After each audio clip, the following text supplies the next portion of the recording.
पाकिस्तान में केसेस के एतबार से तो सबसे ज़्यादा मुतासरा सूबा पंजाब है, जहाँ कोरोना के 3,721 केसेस हैं, 42 अफराद की अमवात हो चुकी है और ये शरह 1.1% बनती है, यानी मरने वालों की शरह 1.1% है। मगर सबसे ज़्यादा अमवात खैबर पख्तूनख्वा में हुई, जहाँ 1235 केसेस हैं और 67 अमवात हुई हैं और ये शरह 5.42% बनती है। सिंध में 2,537 केसेस रिपोर्ट हुए हैं, 56 अफराद की मौत हो चुकी है, यहाँ ये शरह 2.2% बनती है। और बलूचिस्तान में 432 अफराद में वायरस की तस्दीक हुई, 5 की अमवात हुई, यानी 1.1% शरह बनती है। और पाकिस्तान की अगर टोटल शरह निकालें तो वो 2.1% बनती है।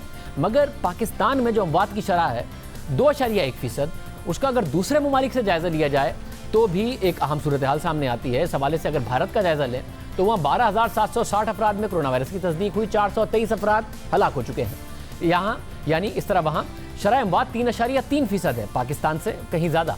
अमेरिका में, जहाँ दुनिया में कोरोना के सबसे ज़्यादा केसेस हैं, 7,60,000 केसेस हैं, 40,000 से ज़्यादा अफराद मर चुके हैं, वहाँ शरह अमवात 5% से ज़्यादा है।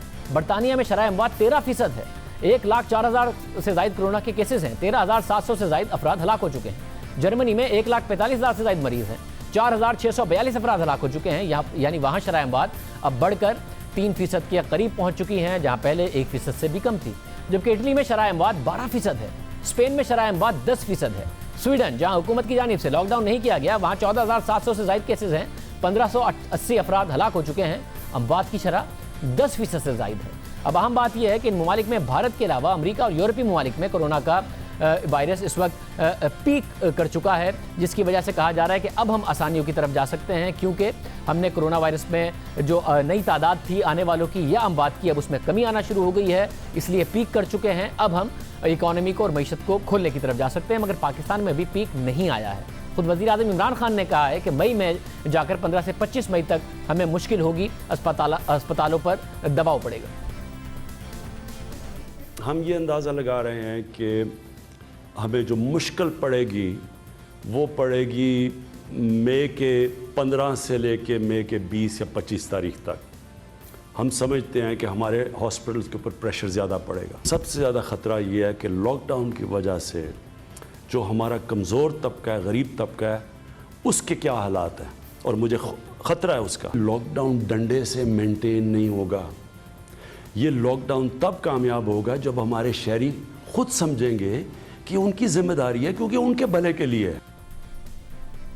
वज़ीर आज़म के मुताबिक मई में मुश्किल पड़ेगी, यानी अभी पाकिस्तान में कोरोना वायरस का पीक आना बाकी है। मगर पाकिस्तान में इससे पहले ही लॉकडाउन में नरमी कर दी गई है, कंस्ट्रक्शन सेक्टर को काम करने की इजाज़त दे दी गई है, सनतें खोल दी गई हैं और छोटे ताजिरों को भी कारोबार खोलने के लिए गाइडलाइंस तय की जा रही हैं। रमज़ान में मसाजिद में नमाज की अदायगी की भी मशरूत इजाज़त दे दी गई है। जबकि दूसरी जानिब कोरोना से मुतासरा वो ममालिक जहाँ लॉकडाउन किया गया था, वहाँ लॉकडाउन में नरमी, वायरस का पीक आने के बाद, रोज़ाना के केसेस में कमी आने के बाद, रोज़ाना की अमवात में कमी आने के बाद की जा रही है, वो भी आहिस्ता आहिस्ता। चीन के शहर वुहान में, जहाँ से वायरस दुनिया भर में फैला, वहाँ लॉकडाउन ख़त्म करने के बाद भी सख्त हिफाजती इंतजाम किए गए हैं।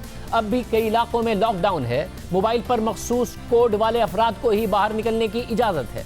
इसी तरह स्पेन, इटली और जर्मनी में भी लॉकडाउन में नरमी वहाँ वायरस का पीक गुजरने के बाद की गई है, मगर वहाँ भी लॉकडाउन उठाया नहीं गया है, बल्कि पाबंदियों के साथ मुआशी सरगर्मियाँ शुरू करने की इजाज़त दी गई है। इसके मुकाबले में पाकिस्तान में भी यही कहा गया है कि लॉकडाउन है, उसमें मज़ीद सख्ती की भी बात की गई, मगर वाज़े तौर पर अगर आप सड़कों पर निकलें अब नरमी नज़र आ रही है।